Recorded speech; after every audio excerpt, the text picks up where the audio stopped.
نماز کربلا والوں نے کیسے پڑھی ہے، اس کو سن لے اور اس کے بعد میں اپنی گفتگو مکمل کر لوں۔ کیسے پڑھی کربلا والوں نے نماز؟ آپ نے ہمارے علماء سے سنا ہے نا کہ کربلا کے اندر سب شہید ہو گئے تھے، ایک امام زین العابدین کے علاوہ کربلا میں سب شہید ہو گئے، سب شہید ہو گئے، حتیٰ کہ جو خواتین، جو بیبیاں بچی، ان کے خیموں کو آگ لگا دی گئی، ان کے خیمے جلا دیے گئے، بیبیوں کے خیمے جلا دیے گئے، بیبیاں خیموں سے باہر آئیں۔ استاد زمن مولانا حسن بریلوی لکھتے ہیں، اور مفتی جلال الدین صاحب نے بھی خطبات محرم میں لکھا ہے، اور بھی لوگوں نے، ابن جریر نے بھی، بڑے مورخین نے لکھا کہ بیبیوں کی چادریں تک چھین لی، بیبیوں کی چادریں تک چھین لی گئی۔ سیدہ سکینہ پاک جو 7 سال کی ننھی سی بچی تھی، امام حسین کی یتیم بیٹی، ان کی بالیاں نوچی۔ سیدہ سکینہ نے سوچا مسلمان یتیموں پہ رحم کرتے ہیں، اگر میں کہوں گی کہ میں یتیم ہوں مجھ پہ رحم ہوگا، اور اگر یہ کہوں گی کہ حسین کی یتیم ہوں تو زیادہ رحم ہوگا۔ تو جب بالی کھینچی گئی تو سیدہ سکینہ نے کہا ہم پہ رحم کرو، میں حسین کی یتیم بیٹی ہوں، میرا بابا ابھی شہید ہوا ہے، میں یتیم ہوں۔ ان ظالموں نے اتنا سن کر اس یتیم شہزادی پہ رحم نہیں کیا، بلکہ سیدہ سکینہ کے چہرے پہ تماچے مارنے شروع کیے۔ امام زین العابدین کے نیچے جو بستر تھا، وہ بیمار تھے کئی دن سے، ان کے نیچے کا بستر بھی کھینچ لیا، علی اصغر کا جھولا بھی لوٹ کر لے گئے۔ آپ سوچ سکتے ہیں امام حسین اور ان کے ساتھیوں کی لاشوں پر، ایک ایک لاش پر 10 عربی نسل گھوڑے مقرر کیے گئے تاکہ ان لاشوں کو کچل دیں۔ امام حسین کی ایک جسد پاک پر، ان کے ایک جسد پاک پر 10 عربی نسل گھوڑے مقرر کیے گئے تاکہ آپ کی لاش کچلی جا سکے۔ یہ حال ہوا ہے کربلا میں دین کو بچانے کے لیے اہل بیت کا، دین کے تحفظ کے لیے اہل بیت کی قربانی یہ تھی۔ اب کیا ہوا؟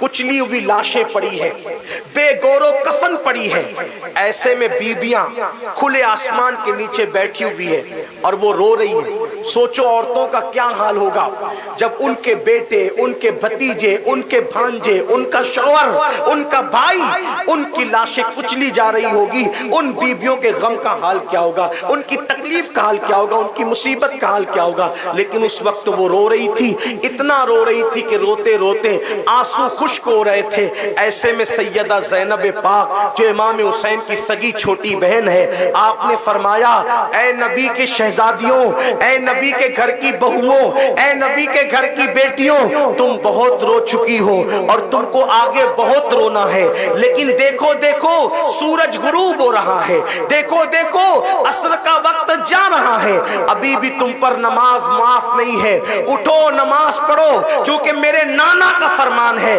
جس نے جان بوجھ کر عصر کی نماز ترک کر دیا اللہ اس کے اعمال کو ضائع کر دیتا ہے، اکارت کر دیتا ہے۔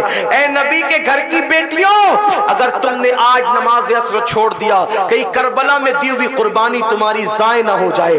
اس غم کے ماحول میں بھی ان بیبیوں نے تیمم کر کے کربلا کی ریت پر نماز پڑھی، اس وقت بھی انہوں نے نماز نہیں چھوڑا۔ مجھے بتاؤ ایسے وقت میں کربلا والوں نے نماز نہیں چھوڑا، اور آج ہم تو شادی اور ولیمے میں بھی نماز چھوڑ دیتے ہیں۔ یاد رکھنا صحابہ کرام فرماتے ہیں، صحابہ کا قول ہے کہ جو نماز پڑھتا ہے ہم اس کو مسلمان سمجھتے تھے، جو نماز پڑھتا تھا رسول کے دور میں، رسول اللہ صلی اللہ علیہ وآلہ وسلم کے دور میں، ہم اس کو مسلمان سمجھتے تھے، جو نماز نہیں پڑھتا تھا ہم اس کو مسلمان نہیں سمجھتے تھے۔ اب سنیو بتاؤ، جب صحابہ یہ کہہ رہے ہیں کہ جو نماز نہیں پڑھتا تھا ہم اس کو مسلمان نہیں سمجھتے تھے، تو نماز چھوڑ کر آپ صحابہ کے درمیان اپنا ایمان ثابت نہیں کر سکتے۔ چہ جائے کہ حالانکہ ہمارا موقف یہی ہے حنفی ہونے کی وجہ سے کہ ہمارے امام نے بے نمازی کو ڈائریکٹ کافر نہیں کہا، فاسق و فاجر کہا، لیکن یہ صحابہ کا مسلک ہے، فرماتے کہ جو نماز نہیں پڑھتا تھا ہم اس کو مسلمان نہیں سمجھتے تھے۔ مسلمانوں اپنے حال پہ رحم کرو، اس لیے کہ میرے آقا علیہ الصلوۃ و تسلیم فرماتے ہیں مرتے وقت سب سے زیادہ اگر کسی کو تکلیف ہوتی ہے تو وہ بے نمازی کو ہوتی ہے، قبر میں سب سے زیادہ اگر کسی کو عذاب دیا جائے گا تو بے نمازی کو دیا جائے گا۔ یاد رکھنا، اگر آپ یہ سمجھتے ہیں میں قادری ہوں، میں چشتی ہوں، میں نقش بندی ہوں، میں سہروردی ہوں، میں رضوی ہوں، میں اشرفی ہوں، میں برکاتی ہوں، یاد رکھنا غوث پاک کی خیرات کے سوا کسی کو کچھ نہیں ملتا۔ غوث پاک نے فرمایا اگر بے نمازی مر جائے اسے مسلمانوں کے قبرستان میں دفن مت کرنا۔ آپ مجھے بتاؤ جب غوث پاک بے نمازی کو مسلمان کے قبرستان میں پسند نہیں کرتے تو غوث پاک بے نمازی کو اپنے سلسلے عالیہ میں کیسے پسند فرمائیں گے؟ اس لیے یاد رکھنا، آپ کچھ بھی کر کے اپنے پیر کے تو مرید ہو سکتے ہو، لیکن نماز چھوڑ کے آپ غوث پاک کے مرید نہیں ہو سکتے۔ آپ جانے، آپ کا پیر جانے، یہ آپ کا مسئلہ ہے، لیکن غوث پاک کا اگر مرید بننا ہے تو نماز کے بغیر آپ غوث پاک کے مرید نہیں کہلا سکتے۔ اس پر مجھ سے جو بات کرنا چاہے میں اس سے بات کرنے کے لیے تیار ہوں، کیونکہ غوث پاک حنبلی المسلک ہیں اور حنبلیوں کے یہاں نماز چھوڑنا کفر ہے، کفر۔